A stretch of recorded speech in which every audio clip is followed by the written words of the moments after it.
What is up, everybody? Happy Friday evening to you.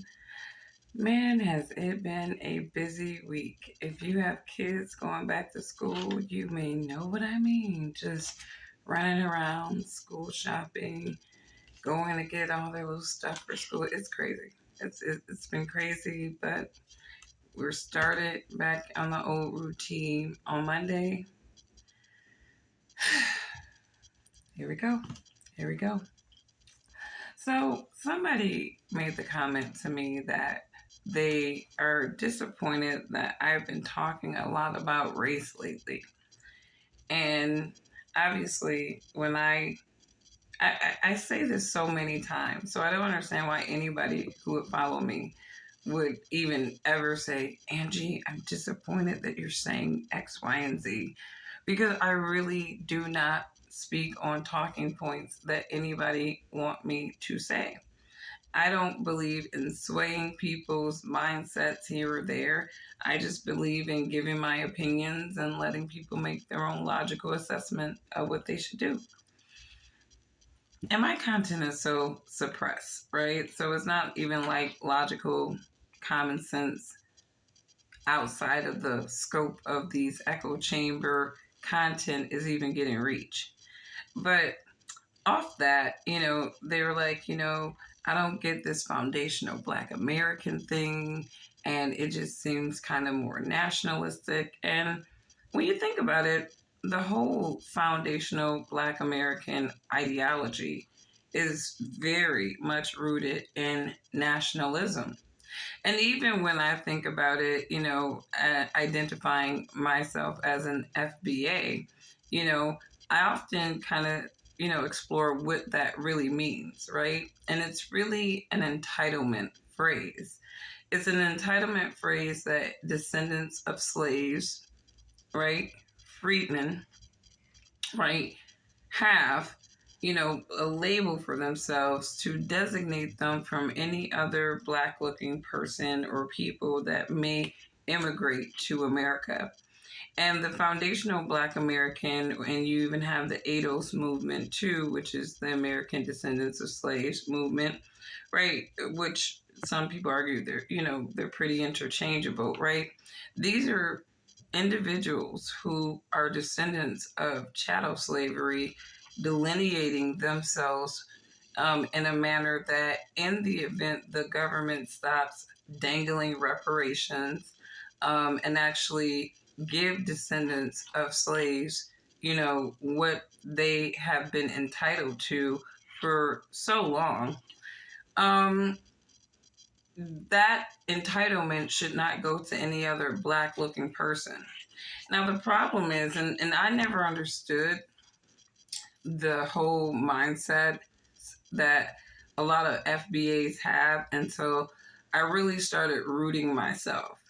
And when I started rooting myself, just enough to kind of understand, why they don't like race mixing either, it's because, they are trying to preserve some legacy of the foundational Black American bloodlines, much like white supremacists. And so a lot of times people will compare the mindsets of foundational Black Americans to white nationalists, because white nationalists believe, foundation wise, that their white Aryan people founded this nation, but founding something and actually putting in the work for to do something are totally different, right? And that's just bottom line. And it's always been like this in America. The people who have the most recognitions are the ones that are not putting in the work,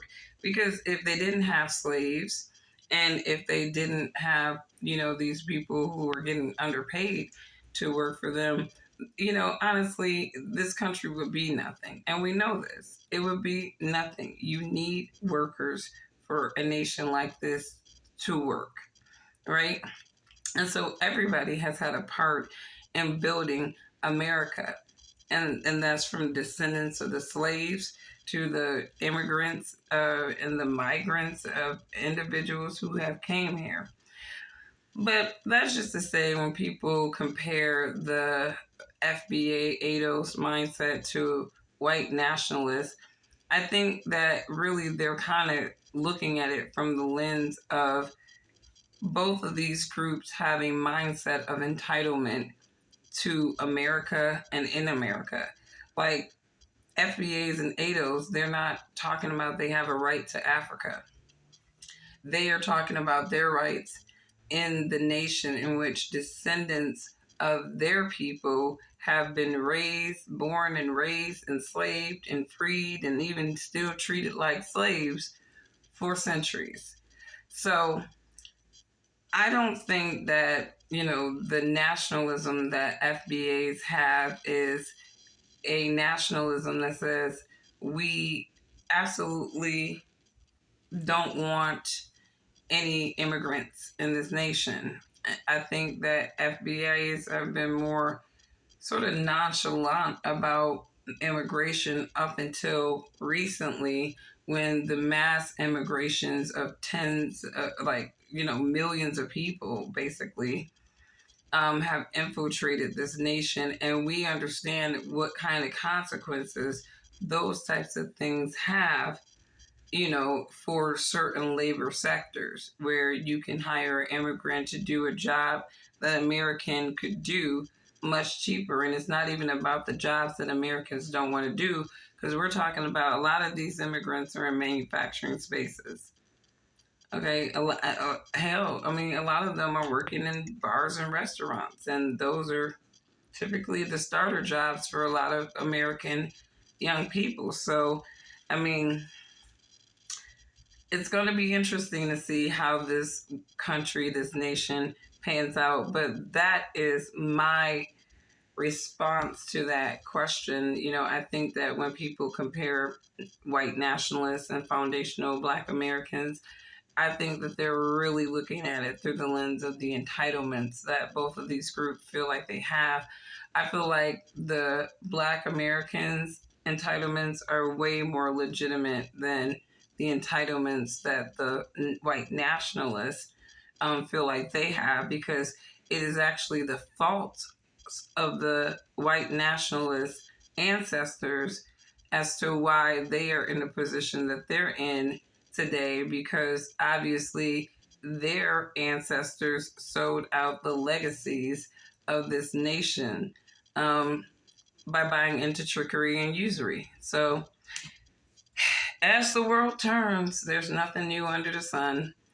But, anyways, let me see what else is on my radar. I mean, race is one of those things where if you live in America, race is always going to be a conversation. And unfortunately, people just need to start getting comfortable how to have a mastery over the conversation instead of being so uncomfortable.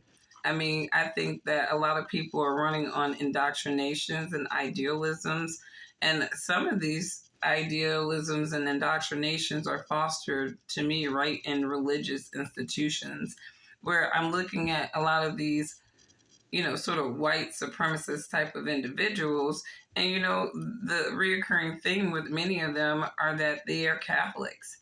And there has to be something said about a religion where its people actually have an idea of supremacy. But then again, we got to look at some of these people practicing Judaism too, because they run on their own little Talmudic supremacy. So Satan is all up in these religions, convincing these people that they are supreme above somebody else. So, anyways, what else is on my radar? Let me jump onto X real quick and see what is going on.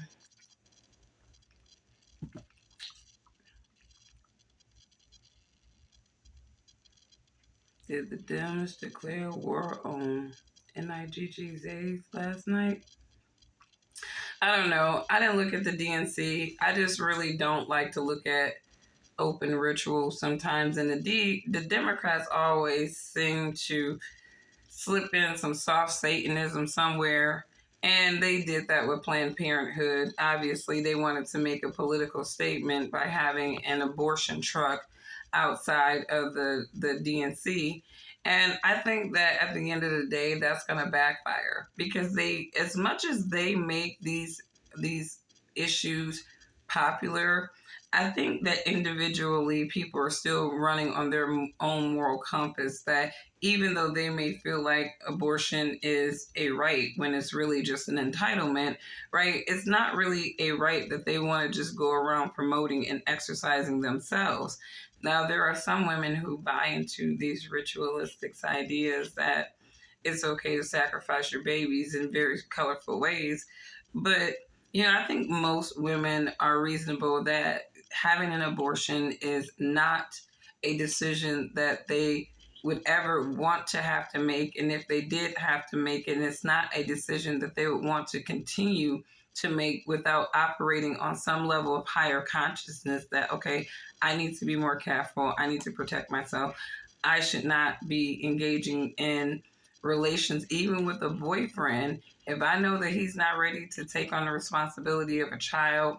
And we haven't even talked about, hey, what if we get pregnant and we are out here going to town raw with each other, right? If those conversations aren't happening, then you need to protect yourself. And he being with some dude that you're not even sure if he's going to be your man long term, you know, sacrifice, having to make that decision for that, a situation like that, it's just not worth it, right? But I don't think that this is just something that people are going out just doing, for the fun of it. Now there are many, satanic, demonic people who do, but I'm just saying. What else? Who was trending today? Nick Fuentes has been trending today on Twitter, or X. It's always gonna be Twitter to me. I'm sorry. When you over 40, you just have a hard time changing. And so Nick Fuentes gives props to all the white supremacist men. And if you didn't, a couple of videos ago, I was talking about how the white supremacists they feel about the black sellouts. And he seems to have an issue with the way that Candace Owens is delivering some of her Jewish conspiracy theories, right?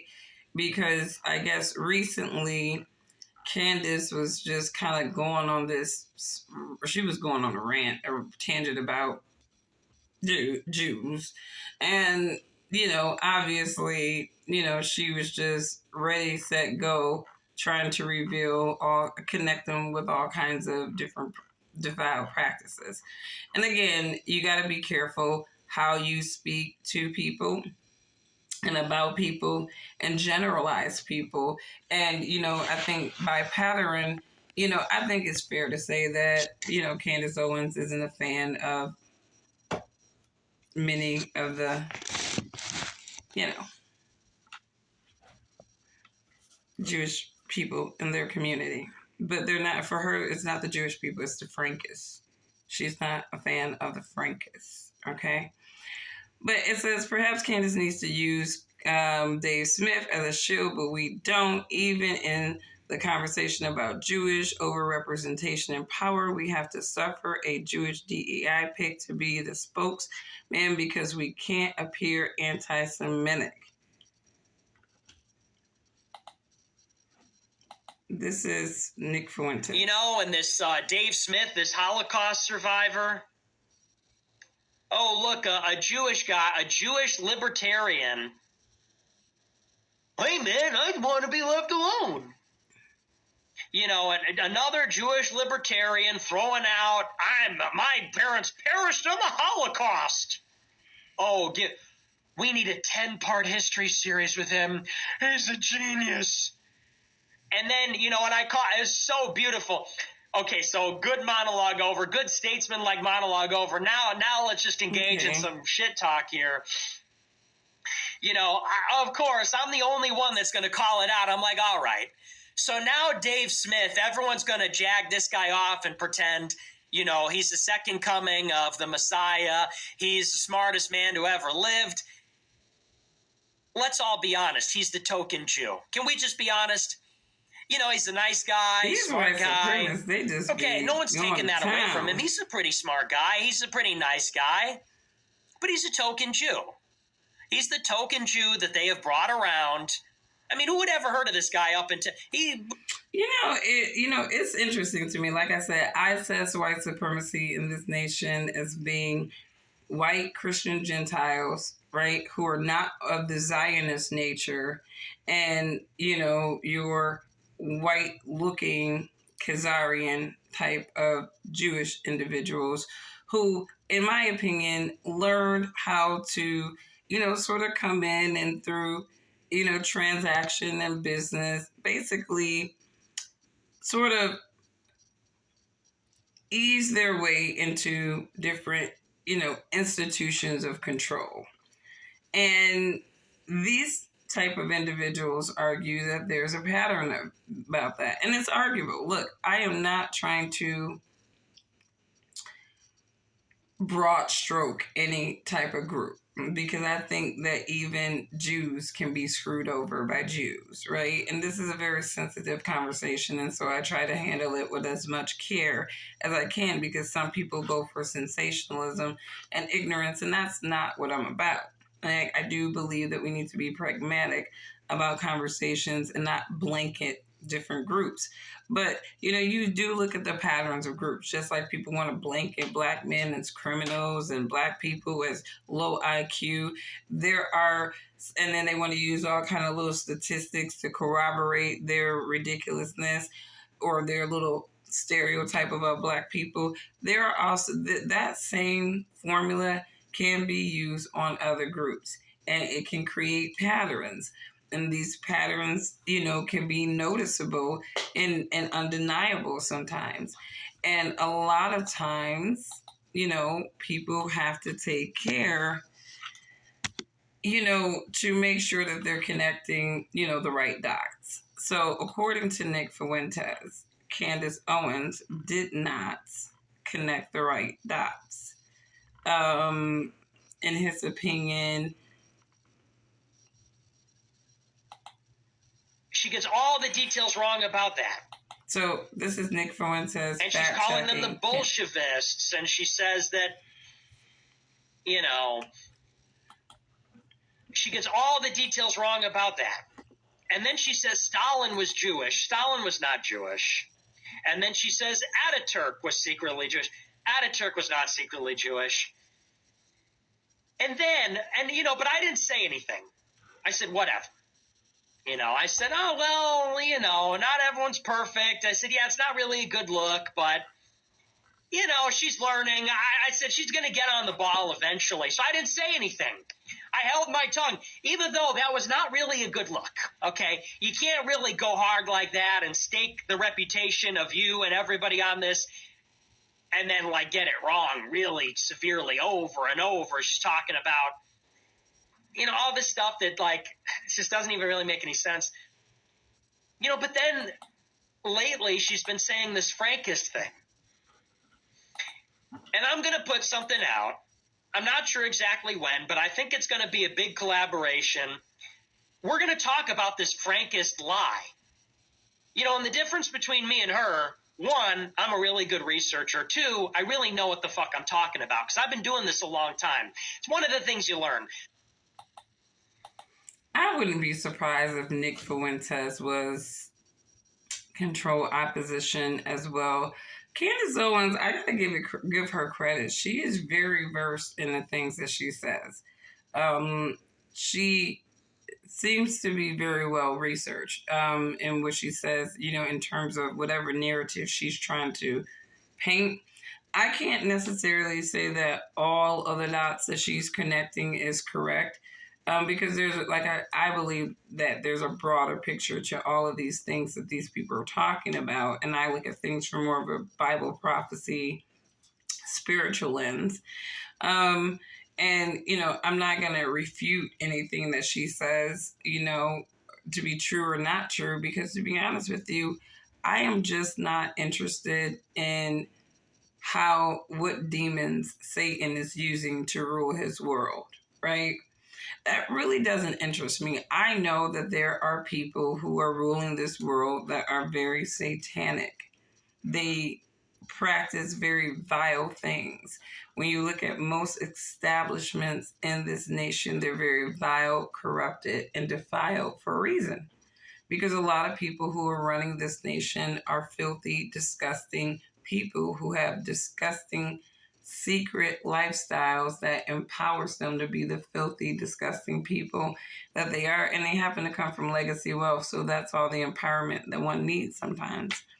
But that's just to say that I am not interested in revealing what spawns of Satan and of human flesh are, being used to corrupt the world. Because I know that the world is corrupted. There's nothing that anybody can do about it. There's nothing that anybody can do about it, really. And that's not really an empowerment point for these people. I mean, because really, Satan is not loyal to humans. He hates us. He's always hated us, and he's always tried to prove that we shouldn't exist. So it's not a point to these people who have bowed to Satan at all, right? That they get all this wealth and riches in the system of things at all. But it's like, if you know the word, you know the word. And so there's nothing new under the sun. And again, I like to make it clear that we should not blanket all groups of people, but we should be looking at patterns of people. And I look at it like this: if people just so committed to looking at the patterns of Black people and narrating Black people with all these statistics and facts. So I have zero problem with that happening with other groups as well, And just a note, okay?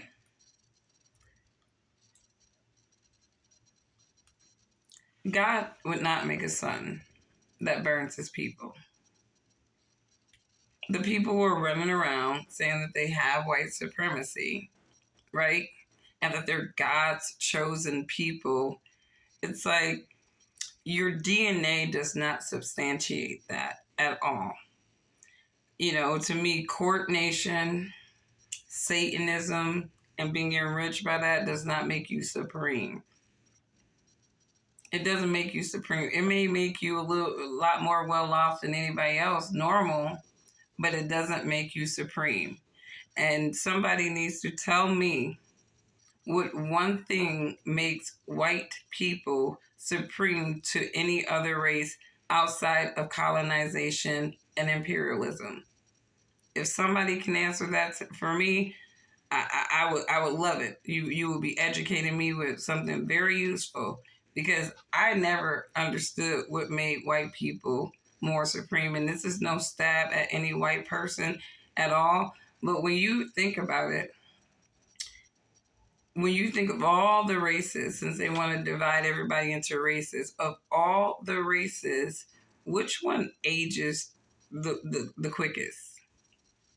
Which one that lacks melanin have to actually go and buy some sunscreen that actually has melanin in it so they can actually be in the sun? Which one, with all their beautiful, stringy hair, which one of them lose it first? Which race has the hair with the least strength? And people who always want to say Black women want to be white because they wear white women's hair. It's like, Black women do not wear white women's hair. Their hair does not work for the styles that we want. We need to use more ethnocentric women like Cambodians and Brazilian people who actually have a more Afrocentric hair type that's not weak. So when people talk about white supremacy, to me, I feel like it's a joke. I feel like it's a joke because when you across the board, there's a reason why they need to leverage the talents of Black people to really make things entertaining and make money. And just keep it 100. You can go across any industry, entertainment industry, and the flair is always going to be something that has something to do with Black people. So people need to stop buying these superior and inferior type of mindsets, because I think if people are really, even I was looking at the beautiful sisters in Somalia, and I'm like comparing them to some of these basic bitch looking white women in America. And I'm like, how the hell do you conclude that these broads are more beautiful than these women just because they got white skin? And I'm not trying to say this about all white women. I've seen some very beautiful white women in America, but keeping it a buck, compared to other women around the world, white women are not feature wise the most beautiful women on earth. They're not even remotely. And white men forget about it. Like, I mean, and this is not being rude or supremacist or anything, but let's just keep it all the way real. White supremacist structures do a great job of trying to validate the superiority of whiteness and when no other race has to do that. No other race on this planet has to validate their superiority. And honestly, it really goes without saying.